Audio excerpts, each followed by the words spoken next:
Bonjour à toutes et à tous, je suis vraiment ravie de vous retrouver et d'ouvrir avec vous cette nouvelle boîte à malice dans laquelle il sera question aujourd'hui d'art et de science avec l'exposition Hiatus qui se dévoile du côté de Puzzle à Thionville.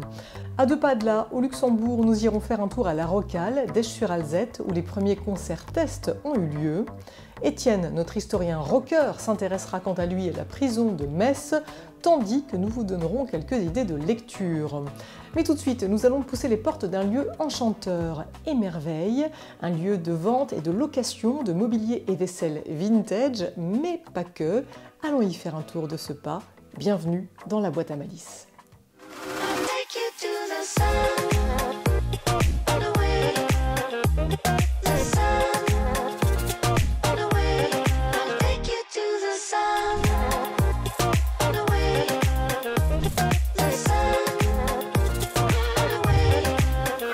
All night.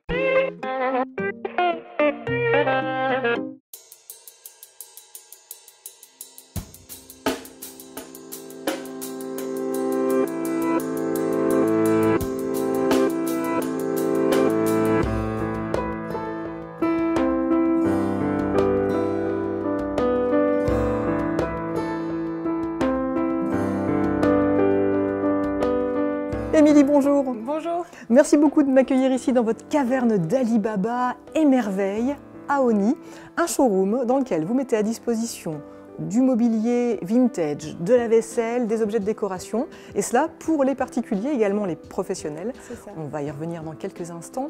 Avant cela, tout ce qui relève du vintage est vraiment porteur d'émotions, tous ces objets ici. J'imagine que vous ressentez des choses à leur contact. C'est ça, oui, parce que depuis toute petite, en fait, j'ai toujours eu cette affection pour les belles matières et en même temps pour tout ce qui est plein d'histoires, puisque je me rendais dans le grenier de ma grand-mère pour aller chiner, comme on dit aujourd'hui, des vêtements à la base. C'est vrai que j'ai voulu après utiliser des éléments de décoration qui lui appartenaient pour mon chez-moi. Et à côté de ça, j'ai mon conjoint qui adore les brocantes, on en fait beaucoup ensemble et on est très manuel, donc on retape, on remet au goût du jour, on modernise et tout en voulant garder en fait ce supplément d'âme, et c'est ça qui nous intéresse sur toutes les pièces au quotidien. Donc que ce soit à travers effectivement des assiettes qui des fois sont tout simplement pleines d'histoire, parce qu'avec la patine du temps, il y a des choses qui datent du 19e siècle. C'est vraiment l'âme du travail bien fait en fait qui se retransmet là. Donc les gens ont vraiment après ce coup de cœur pour ces objets-là, et c'est vraiment ça aussi que j'ai voulu pouvoir transmettre aux gens aujourd'hui. Ils sont pleins de Madeleine de Proust de la décoration. C'est ça, c'est exactement ça. C'est un peu la Madeleine de Proust. Ouais. Alors comment est-ce que vous vous y prenez pour chiner toutes ces pièces qui se trouvent là? Vous jouez les Sherlock Holmes? C'est ça, on va un petit peu partout. Ça peut être, bon là les brocantes, on n'en parle plus trop, mais à la base c'était ça. Mon stock initial, ça a pris 2 ans et demi pour le constituer au niveau de la vaisselle. Donc bon, ça veut dire qu'il y a quand même à peu près 1500 assiettes disponibles à la location. Et après, c'est aussi du bouche à oreille, c'est aussi des contacts, on va partout où on peut trouver des trésors en fait. Oui, il faut être curieux. C'est ça. Et puis toujours avoir les yeux partout. C'est ça, partir à l'aventure. Alors vous l'avez évoqué, cet aspect de location, car ici nous sommes dans un showroom. Ce qui veut dire que des pièces sont disponibles à la vente et à la location.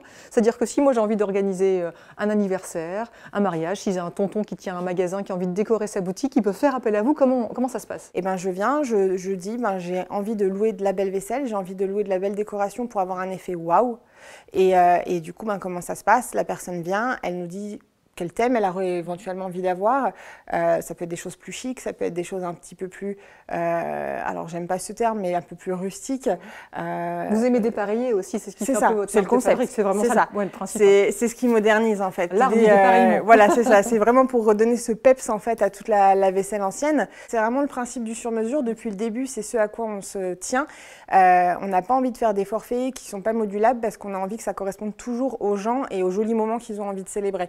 Donc l'idée, effectivement, c'est que si jamais à un moment, vous avez assez d'imagination, vous repartez comme ça avec votre matériel. Et si à un moment, vous avez besoin vraiment d'être accompagné, alors ça peut être des planches d'inspiration pour vous montrer quoi faire, ou bien on peut vraiment pousser les choses en venant faire une mise en place chez vous.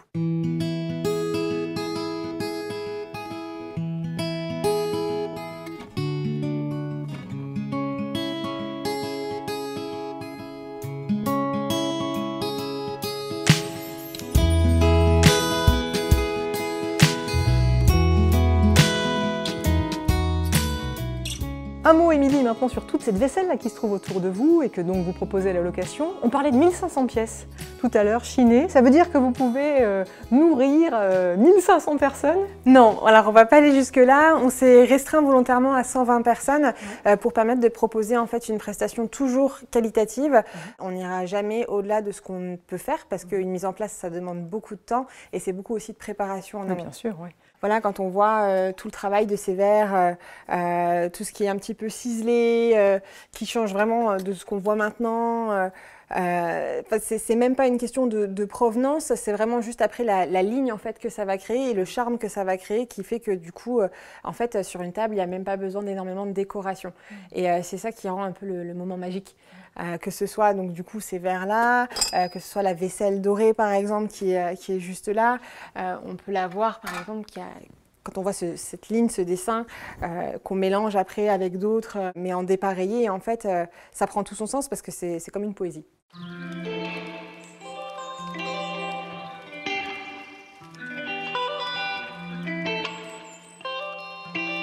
Alors ce lieu dans lequel nous nous trouvons, qui s'appelle Émerveille, un nom enchanteur, c'est un lieu également qui regroupe un collectif, le village événementiel. C'est notre petite équipe magique, une équipe de folie qui regroupe que ce soit fleuristes ou voilà, des photographes comme on a Happy Days Photographie, donc Caroline Loque ou Margot Gatti qui sont deux photographes avec qui j'ai vraiment plaisir à travailler, qui sont là pour tous les événements et qui savent vraiment faire retranscrire les émotions. On a également quelqu'un qui fait du macramé sur mesure, donc que ce soit cadeau ou décoration, quelqu'un qui fait les ballons, qui s'appelle Justine, donc c'est Justine Rêve-Messe. Tout est là pour vous permettre de ne pas avoir à vous soucier en fait d'organiser votre événement, ne pas avoir à chercher partout et en même temps nulle part parce qu'on ne sait des fois pas où aller pour trouver les prestataires qui vous ressemblent et en même temps vous êtes rassurés et vous savez que vous allez avoir quelque chose de qualitatif parce qu'on sait travailler ensemble.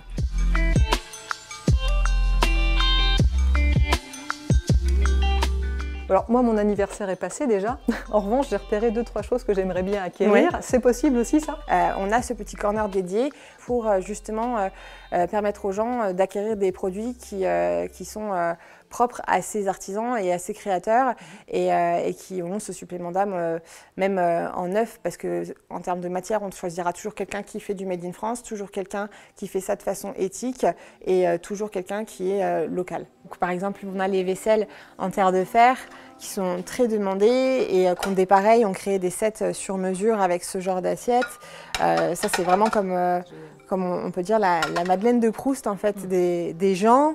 On a aussi les bougies des états d'âme de Suzanne qui sont juste là-bas, avec qui on a d'ailleurs fait une collaboration plutôt sympa, où on a en fait pris d'anciennes pièces vintage et en fait elle l'a rempli de ces bougies donc qui sont complètement green et made in France et avec des parfums juste divins et qui embaument la maison vraiment pour un côté très cocooning. En tout cas, c'est vrai que rien que d'être ici, eh bien, on se sent bien. Il y a cette espèce de nid douillet très agréable. On peut vous retrouver sur Internet. Vous avez bien sûr un site. On peut vous suivre sur Instagram. C'est ça. Il y a des commandes aussi qu'on peut passer par ce biais-là. On vous passe un coup de téléphone, on vous écrit. On vient ici. Vous venez ici donc du mardi au samedi, donc de 10h à midi et de 14h à 17h30 pour l'instant. On a effectivement Instagram où on me contacte souvent pour avoir des services sur mesure. Il y a le shop en ligne qui est en cours de rénovation, qui devrait voir le jour du coup à la fin du mois. Vous pouvez appeler aussi et enfin voilà, après tout est possible puisque même là encore une fois je dis le maître mot c'est le sur mesure. Eh bien merci beaucoup. Avec plaisir.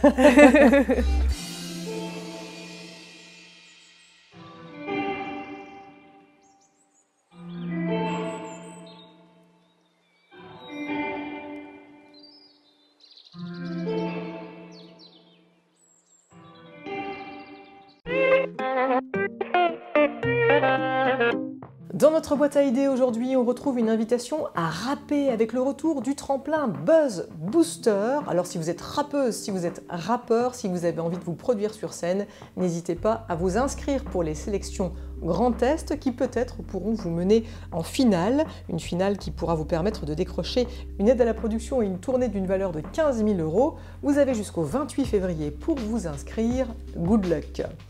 Dans un autre registre, si vous aimez les séries, celle-ci devrait vous intéresser. Elle a été entièrement tournée et produite au Luxembourg. Son nom Capitani. Et c'est une première, elle est désormais diffusée sur Netflix. On va y retrouver un inspecteur qui enquête sur la mort d'une jeune femme dont le corps a été retrouvé dans le nord du Grand-Duché. La série avait rencontré un vif succès lors de sa diffusion sur RTL. À l'époque, on espère qu'elle va rencontrer son public sur Netflix. Du musst die Schelle schon voneinander, musst du viel bezahlen. Geheiligt sei dein Name, dein Reich komme dein Wat geht es van Schwunde? Was Gitarre gespielt. Warum steht er dem Dörfer? Et puisque nous sommes au Luxembourg, restons-y pour saluer 2 films en compétition pour les Oscars et pour les Golden Globes, 2 coproductions luxembourgeoises. La première, il s'agit du film 2 du réalisateur Filippo Menenghetti, un film d'ailleurs qui va représenter la France aux Oscars. Et pour les Golden Globes, on peut saluer Wolf Walker de Tom Moore et Ross Stewart. Là aussi, bonne chance à eux. Puisque nous sommes au Luxembourg, intéressons-nous pour clôturer cette boîte à idées à un festival international, le festival Passage de Metz, festival qui, au passage, change de nom cette année pour s'appeler Passage Transfestival. Et notez les nouvelles dates dans votre agenda, puisqu'il se déroulera du 2 au 12 septembre prochain, l'occasion de fêter son 25e anniversaire cette année avec une édition qui se veut emblématique, engagée au cœur du Brésil. Place à la musique à présent. La semaine dernière, on évoquait les concerts-tests de la Rocale d'Esch-sur-Alzette. Je vous avais dit qu'Anne Sophie Gross ne voudrait manquer ça sous aucun prétexte, d'autant qu'elle aime le métal. Alors forcément, elle s'est glissée à un concert. Retour sur son expérience.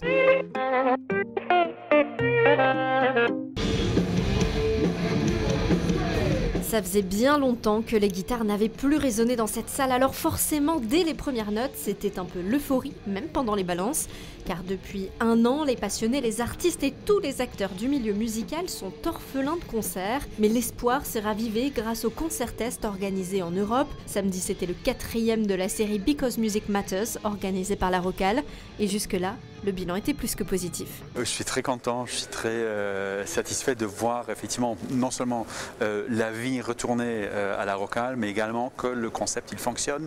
Les artistes, je pense, sont très à l'aise, sont très contents de pouvoir rejouer. On a fait le plein sur l'ensemble des soirées et les après-midi.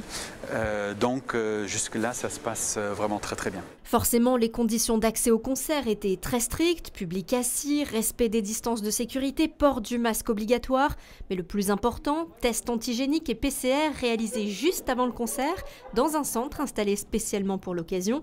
Il fallait évidemment que le résultat du test rapide soit négatif pour accéder à la salle, mais qu'importe les conditions, pour le groupe comme le public, ce qui importait c'était de partager ce moment. Je m'en fous des conditions en fait. Du moment qu'on peut jouer, oui, c'est ça. C'est bien préparé, c'est super en fait. Ça, les précautions ils sont nickel. Pour nous ça fait rien en fait. Ce sont des gens qui aiment la musique, ça c'est bien. C'est peut-être un peu dommage pour eux parce que c'est pas si social. Le groupe Fusion Bomb a tout donné pendant toute la durée du show, mais malgré leur incroyable énergie, le public est resté très statique. Exit les ambiances endiablées et bon enfant des concerts de métal. Avec l'obligation de rester assis, le public s'est moins lâché. Mais ça ne les a pas empêchés de profiter du moment et de mesurer la chance qu'ils ont eue d'assister à un concert en pleine épidémie. Ah, c'était chouette, ça faisait du bien, vraiment. Oui, j'attendais longuement ça. Et le fait d'être assise, ça vous a posé problème? C'était, oui, à des moments, c'était très bizarre. On a envie de se lever et de danser, mais... Ouais, mais ça marche, j'ai trouvé des nouveaux trucs. Oui. Le concert, il était très sympa. C'était un grand plaisir quand même d'assister à un événement public. Il y avait une ambiance quand même bizarre parce qu'entre les chansons, c'était vraiment silencieux et avec tous les masques, on ne pouvait pas bouger. Mais bon, c'est mieux que rien. Malgré des conditions assez particulières, ressentir la musique en live fait beaucoup de bien et redonne surtout de l'espoir. Notre direction de marche, elle est d'essayer de nous rendre prêts pour des capacités supérieures à celles que nous connaissons. Sachant très bien que nous ne savons pas à quel rythme et en quel délai nous serons en mesure de réaliser des capacités supérieures, mais les informations qu'on va apprendre avec cette série devraient nous servir justement de de réfléchir et de préparer ces prochaines étapes. L'objectif était de donner de l'espoir à notre secteur. Je pense que cet objectif, jusque-là, il est atteint. Ne reste plus qu'à patienter encore quelques jours, car chaque personne présente devra repasser un test PCR 7 jours après le concert pour voir si oui ou non le virus a pu se propager, malgré des protocoles sanitaires très stricts. Et on espère que les résultats seront concluants et surtout que nous pourrons très vite retrouver les salles de spectacle librement. Libres d'ailleurs, nous le sommes encore de pouvoir lire à notre guise, mais on ne sait pas toujours quoi choisir. C'est la raison pour laquelle je vous propose aujourd'hui de découvrir la sélection d'Anne-Marie Carlier.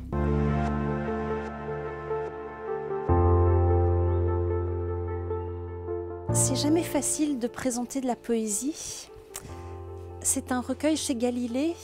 Il s'agit de Gérard Haller, un grand poète que je connais depuis longtemps. Et en fin de compte, c'est à la sortie de celui-ci où je me suis rendu compte qu'il était de Bitche et donc de Lorraine.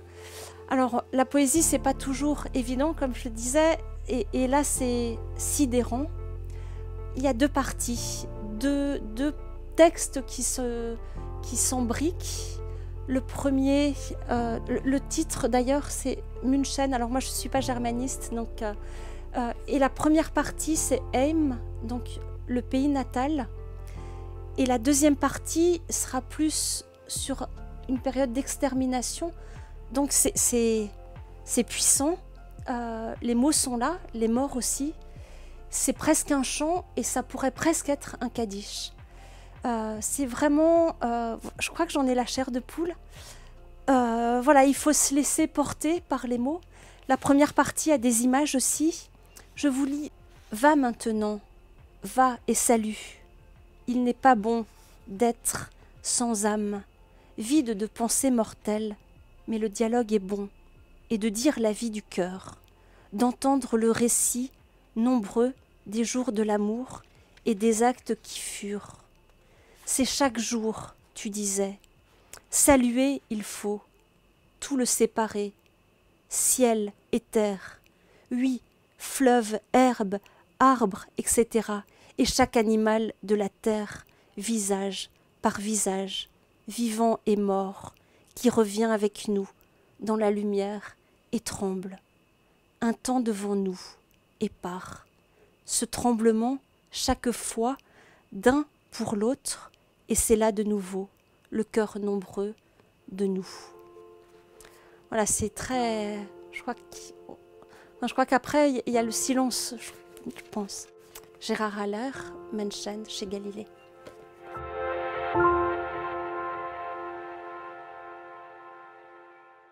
Un très beau livre à se procurer du côté de la librairie Autour du Monde à Metz, mais également dans toutes les bonnes librairies indépendantes. Je vous invite d'ailleurs également à vous rendre dans toutes les bonnes bibliothèques et médiathèques de notre territoire. À ce titre, si vous allez faire un tour du côté de Puzzle à Thionville, ça sera également l'occasion de déambuler au milieu d'œuvres d'art qui conjuguent art et science. Regardez.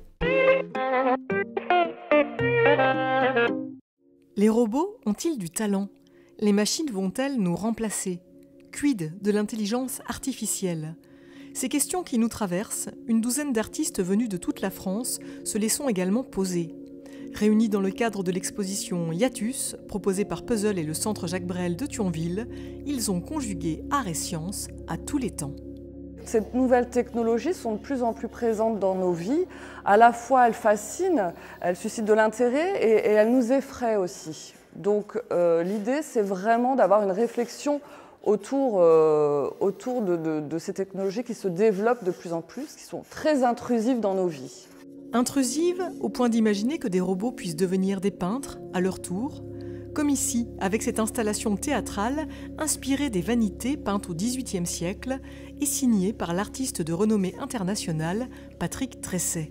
Ces bras robotisés vont, à l'aide de petites caméras qui se trouvent juste devant, capter la nature morte et vont nous proposer des versions très différentes de cette nature morte que nous allons ensuite exposer sur l'arrière. Il y a une petite réflexion à avoir. Le robot prend la place de l'homme, du dessinateur, de l'artiste.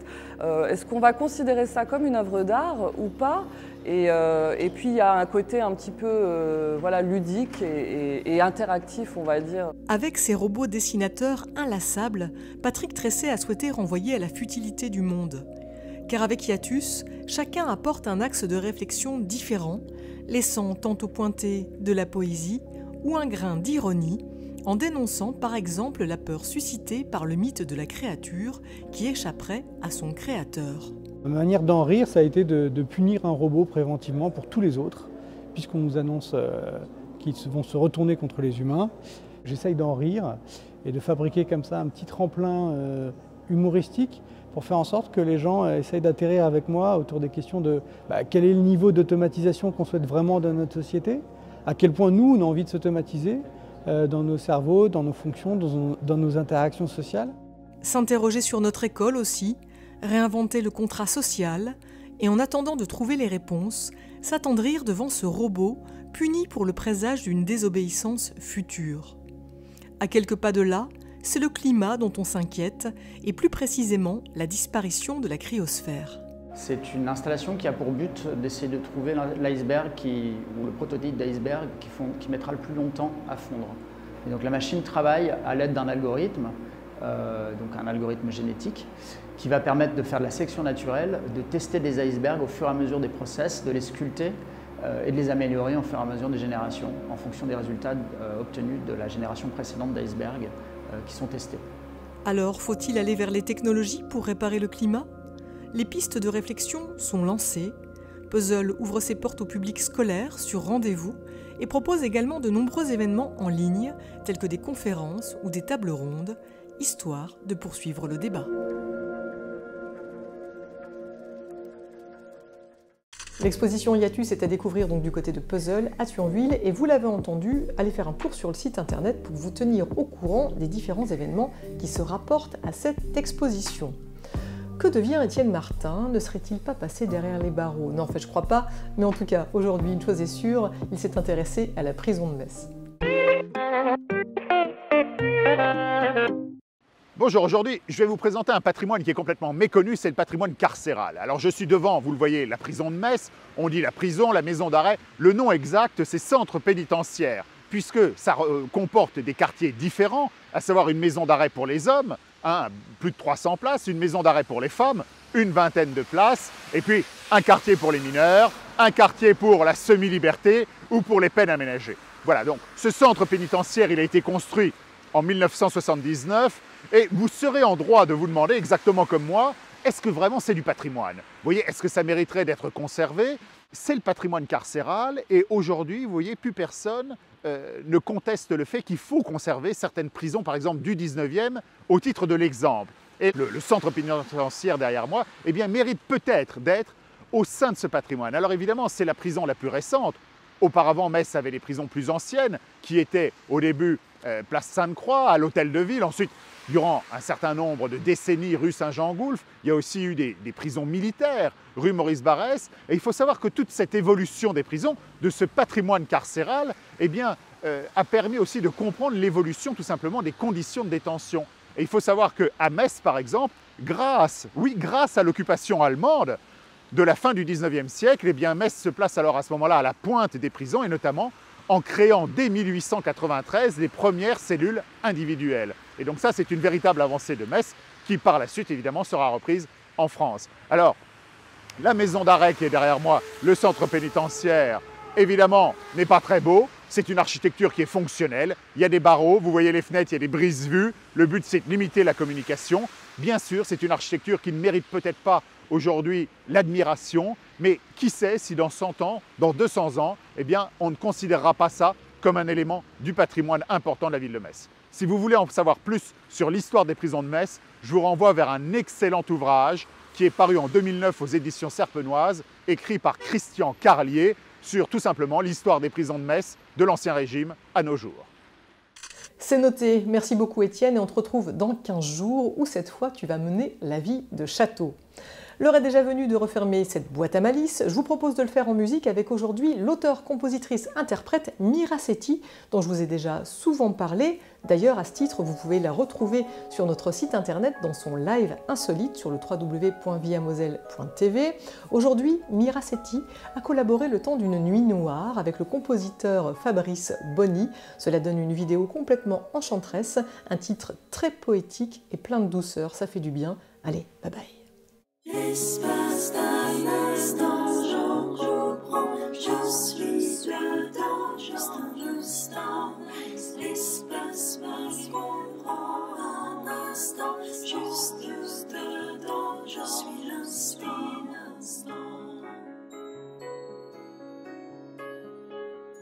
Nuit noire me raconte des histoires.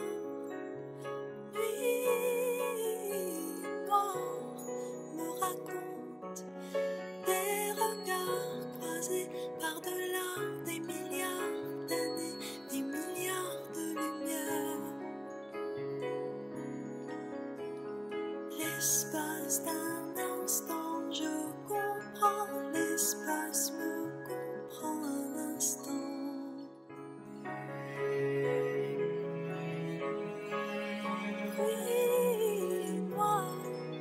Silence, ce poème,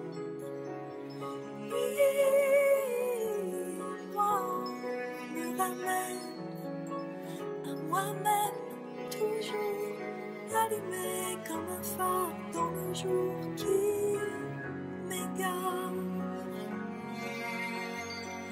Allumer la nuit noire.